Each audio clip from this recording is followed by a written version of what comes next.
Слушайте ток-шоу «Радио Крым Реалии» на средних волнах на частоте 549 АМ. Каждый будний день в 8:35 и в 13:10. А также на 105,9 FM круглосуточно. Крымчане имеют право знать. Крымчане имеют право знать, крымчане имеют право звонить нам по телефону 8 800 10 06 20 926, 8 800 10 06 926 и высказываться относительно тех тем, которые мы прямо с вами, уважаемые радиослушатели, обсуждаем. Номер телефона есть также для жителей материковой части Украины. 044 490 2905. Есть трансляция в Ютубе, есть трансляция в Фейсбуке. Я вижу ваши комментарии, уважаемые радиослушатели, а мы переходим к следующей теме. И она у нас называется «Соучастие по принуждению». Дело в том, что прокуратура Автономной Республики Крым, это украинская прокуратура, объявила, что может и будет преследовать граждан Украины, которые примут участие в организации так называемых выборов президента Российской Федерации на территории аннексированного Крымского полуострова. Это заявление прозвучало, тем не менее, скорее всего, выборы на территории Крыма состоятся. Это означает, что гражданину, который пришел и просто проголосовал, на самом деле ничего не будет, а вот людям, которые будут задействованы или уже задействованы в организации этих самых выборов, членам избирательных комиссий, в том числе, в принципе, в перспективе грозит наказание, в том числе уголовное наказание. Зачем вовлекают граждан Украины? Да, многие из них получили уже и российские паспорта, к организации выборов на территории Крыма. Должны ли нести ответственность члены крымских избирательных комиссий? Как в Крыму готовятся к выборам президента Российской Федерации, которые назначены на 18 марта? Вот это все мы с вами обсуждаем в течение ближайших 25 минут, уважаемые радиослушатели. YouTube, Facebook и телефоны вы знаете. Сейчас сюжет, который подготовили мои коллеги. Слушаем. Крым в центре внимания. Сегодня, основываясь на результатах референдума, который прошел в Крыму, опираясь на волю народа, вношу в Федеральное собрание и прошу рассмотреть конституционный закон о принятии в состав России двух новых субъектов Федерации – Республики Крым и города Севастополь. 18 марта в соседней России состоятся выборы президента. Провести их планируют и в аннексированном Крыму. Не случайен и выбор дня голосования. 4 года назад в этот день президент России Владимир Путин подписал документ о так называемом присоединении полуострова к России. Прокуратура Автономной Республики Крым, которая временно базируется на материке, призывает жителей полуострова не участвовать в организации выборов. Пресс-секретарь ведомства Татьяна Тихончик отмечает, в соответствии с законодательством Украины такие действия могут повлечь за собой уголовную ответственность. Она также сообщила, украинская прокуратура готова начать досудебное расследование по обращению Комитета избирателей Украины. Ранее организация попросила надзорное ведомство привлечь к ответственности членов избирательных комиссий в Крыму, которые содействуют организации незаконных выборов на полуострове. Речь идет о нескольких тысяч человек. Некоторых крымчан также запугивают с целью обеспечить явку на выборах. Активист крымско-татарского национального движения Нариман Джилял рассказывает о ситуации в Белогорском районе Крыма. Там неизвестные проводили опрос населения об участии или неучастии людей в выборах. По словам Джиляла, тех, кто признавался в своем нежелании голосовать, запугивали увольнением с работы или лишением социального обеспечения. К выборам президента России допустили 8 кандидатов. Среди них Владимир Путин, который участвует в качестве самовыдвиженца, журналистка Ксения Собчак, лидер партии ЛДПР Владимир Жириновский, выдвиженец от партии «Яблоко» Григорий Явлинский, кандидат от коммунистов Павел Грудинин. Ранее в Бюро по демократическим институтам и правам человека ОБСЕ отказались отправлять своих наблюдателей на избирательные участки Крыма. А президент Украины Петр Порошенко призвал мировую общественность не признавать результаты голосования на полуострове. Крым в центре внимания. Итак, говорим о принудительном соучастии. Действительно, активно вовлекают людей в участие в предвыборных мероприятиях на территории Крымского полуострова. Мы уже много раз обсуждали разные предвыборные активности, в том числе создание какой-то юнармии, в том числе выдвижение Путина кандидатом в президенты Российской Федерации, в том числе на территории Крымского полуострова. Вот эти все детали будем обсуждать. И сейчас с нами, по сути, один из инициаторов этого разговора.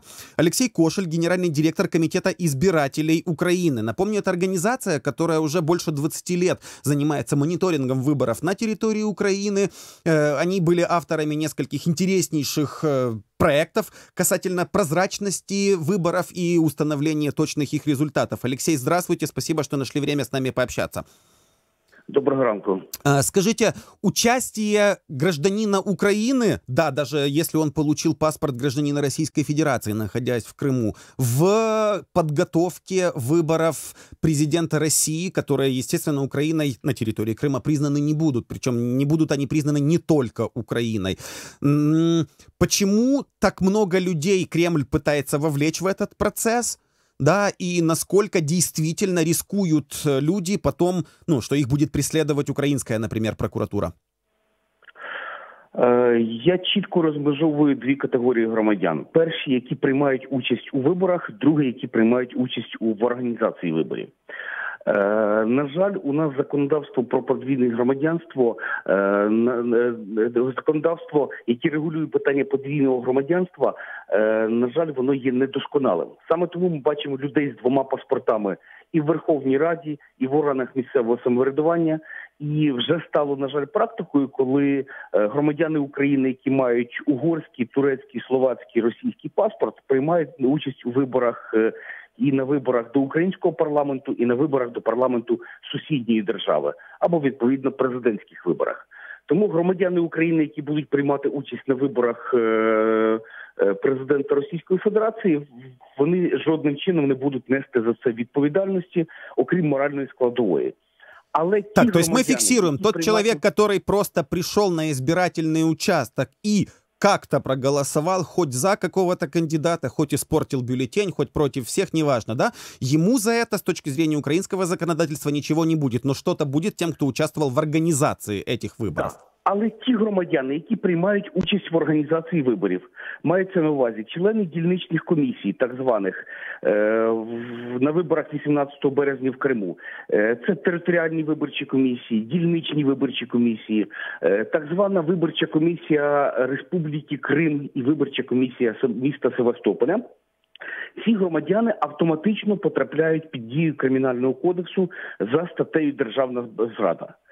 Це досить велика категорія громадян, близько 10 тисяч, проти яких повинні бути порушені кримінальні справи. І з відповідним позовом ми звернулись до прокуратури Автономної Республіки Крим. Це означає, що ці громадяни повинні для себе зробити вибір. Тобто вони або за звичкою працюють у виборчих комісіях, тому що я б не ставив на цих громадянах відразу таврозрадників. Традиційно є категорії лікарі, вчителі, представники органів самоврядування, які вже за звичкою десятки років працюють у виборчих комісіях. Для когось громадян це просто звичайне заробітчанство, тому що окупаційна влада пропонує близько 2,5 тисяч гривень за те, що людина приймає участь в роботі дільничної комісії.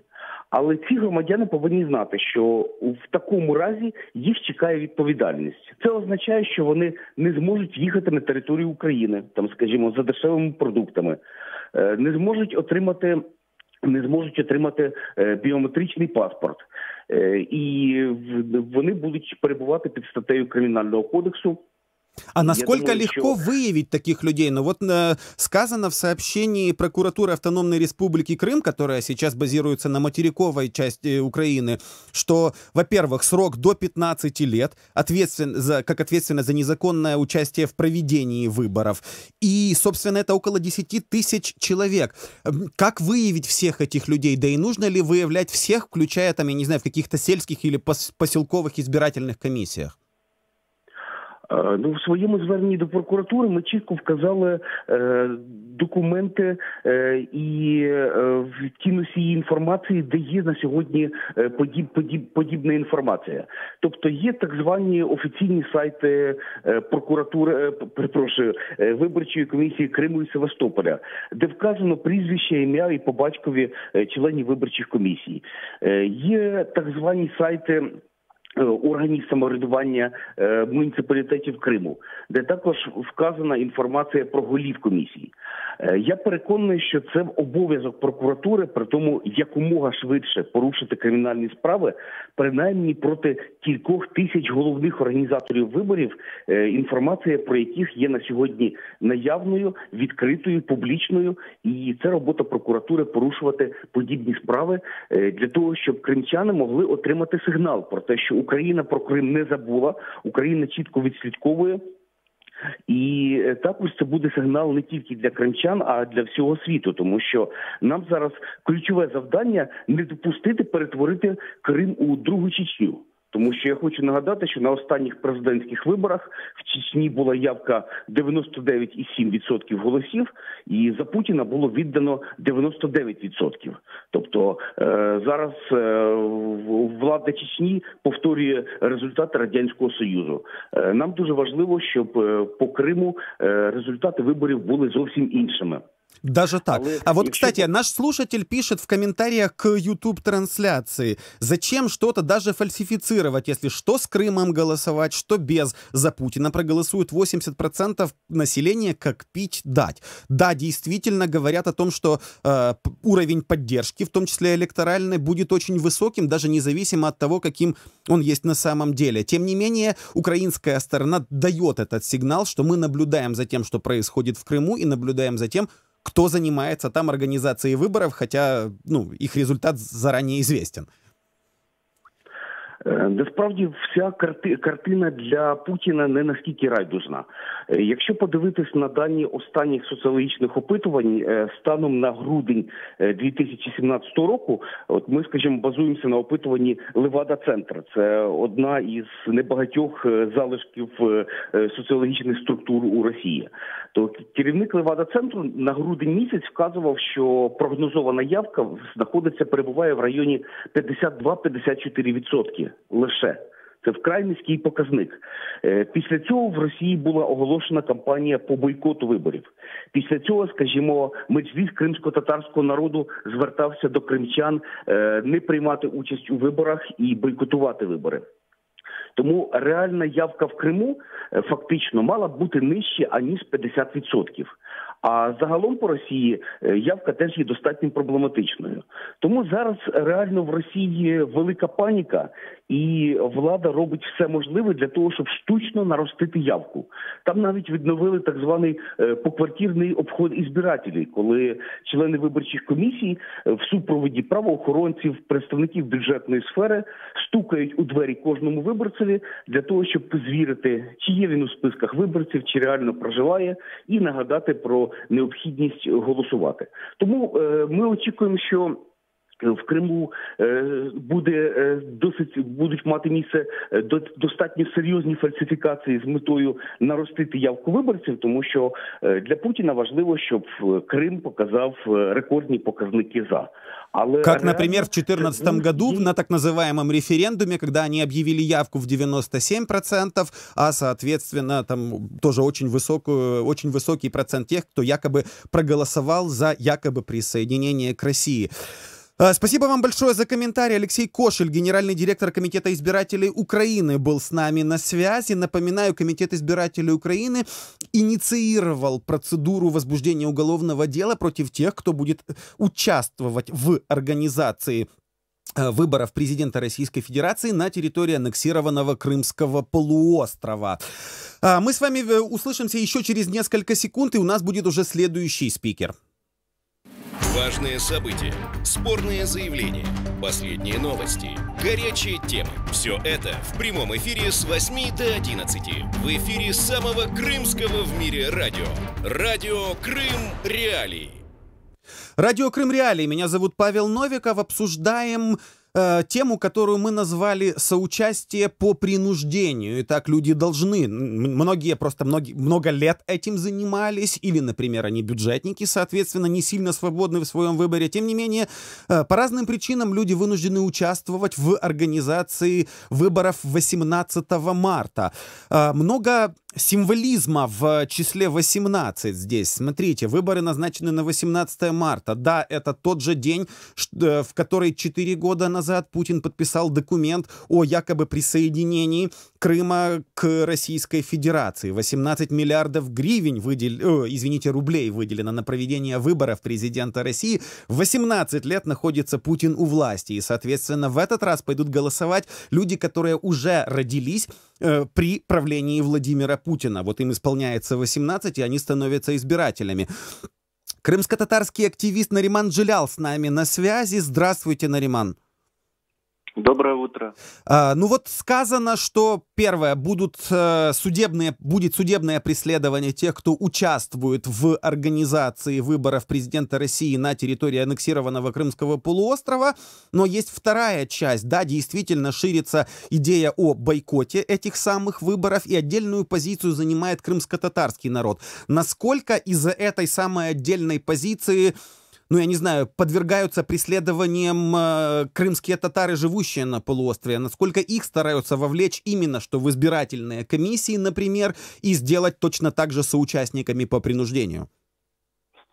Да, действительно, есть отдельное внимание к крымским татарам по ряду причин. Мы недавно разговаривали с моим другом и задавались вопросом. В принципе, если такой огромный процент явки и голосования «за» был на так называемом референдуме в 2014 году, для чего, в принципе, власти нужны крымские татары, которые по их подсчетам составляют от 10 до 12%. Так, можно было бы, в принципе, обойтись без них, раз такая колоссальная поддержка у президента Путина, вернее, у кандидата Путина и так далее. Но, тем не менее, крымских татар в Крыму в покое не оставляют, и мы предполагаем по ряду причин, потому что крымско-татарская тема за 4 года приобрела достаточно серьезное внимание и в Украине, и на международной площадке, в силу того, что крымские татары именно как коренной народ в целом, как некое консолидированное сообщество, высказались в 2014 году и в последующие годы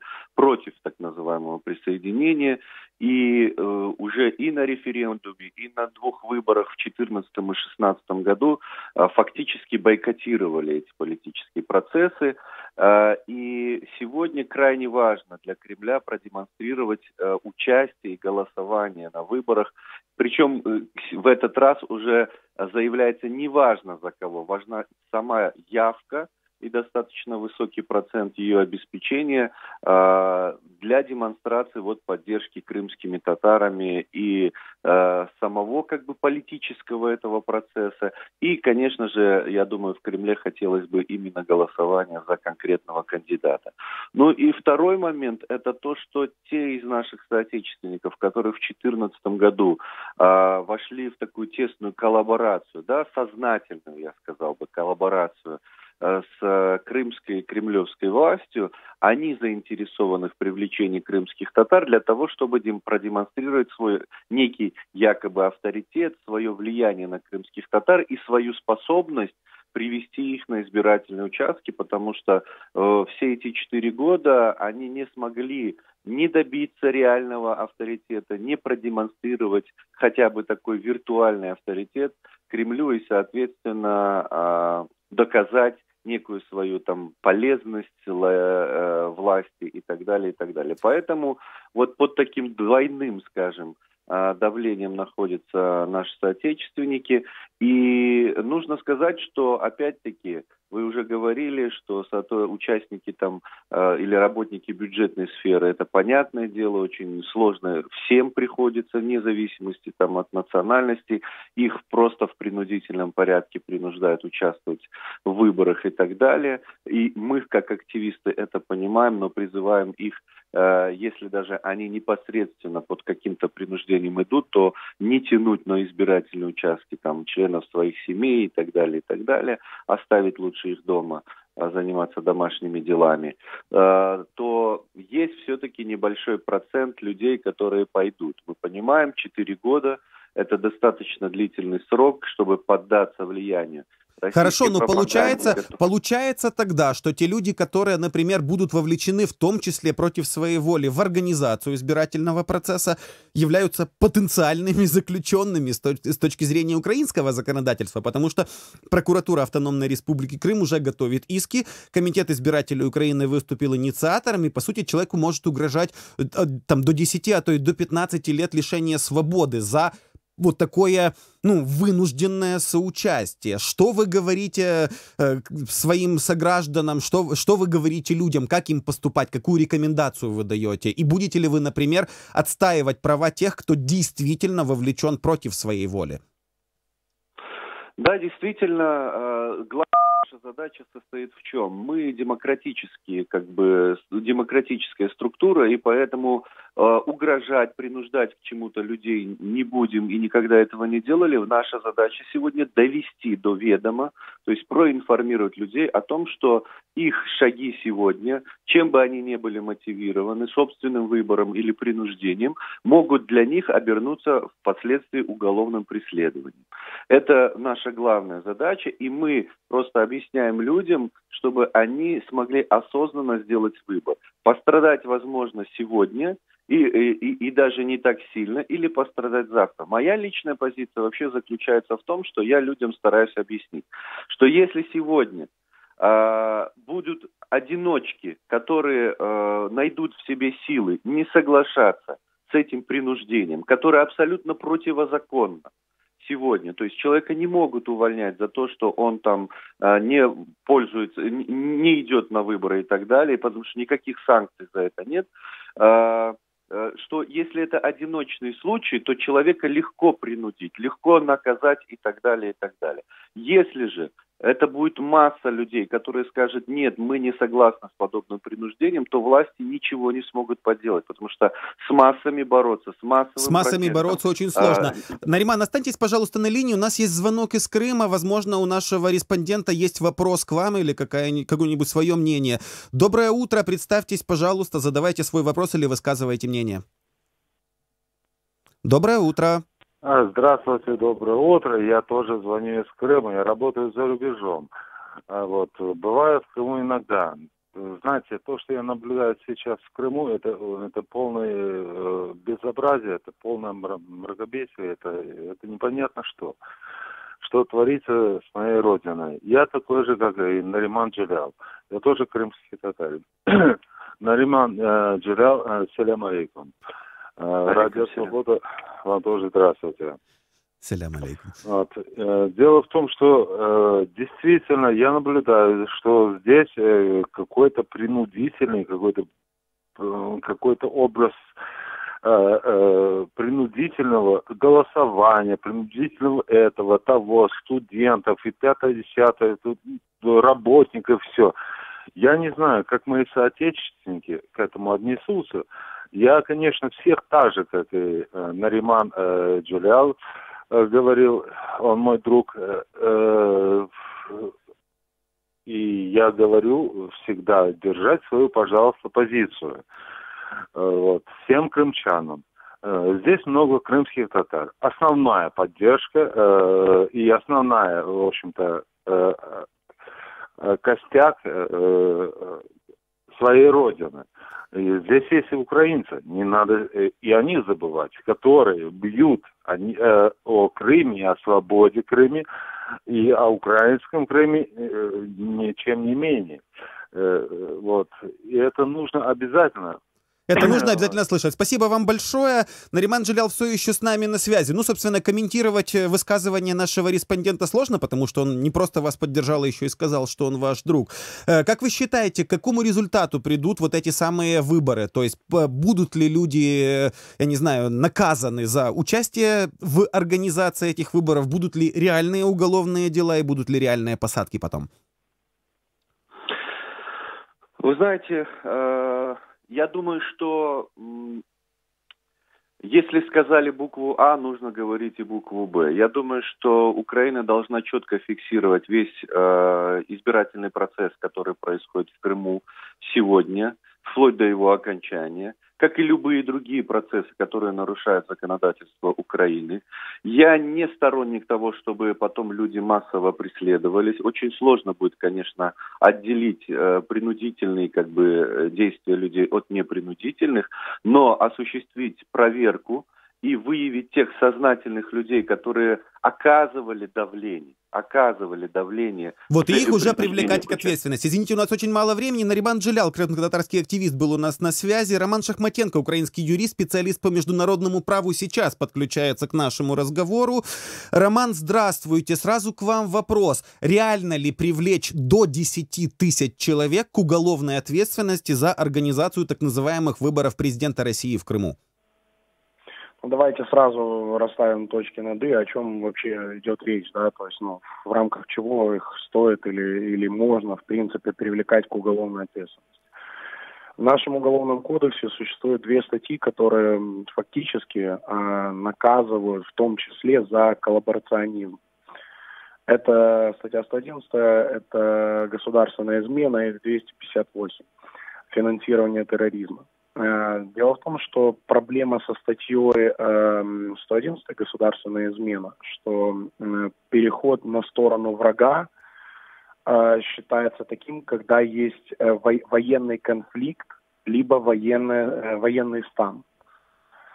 На данном этапе у нас ни того, ни того, хотя международная общественность неоднократно признавала именно международный конфликт в плане оккупации Крыма. То есть, если мы говорим о крымчанах, я думаю, что квалифицировать действия людей, которые сейчас занимаются организацией выборов по статье 111, прокуратура Крыма сможет.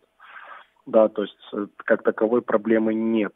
Да, вопрос в том, что это порядка 10 тысяч человек, которых потенциально можно привлекать к ответственности. Да, а как же было с военными, 14 тысяч военных, которые ушли на сторону врага, которые перешли служить в российскую армию, по факту? Известны случаи, когда эти военные пересекали границу, и их возле Чонгара арестовывали. То есть, известны эти случаи. Да, понятно, что 10 тысяч человек никто никак не... Но я думаю, что их внесут в определенные списки. То есть будут проводиться по ним определенные следственные действия, выявляться те или иные факты.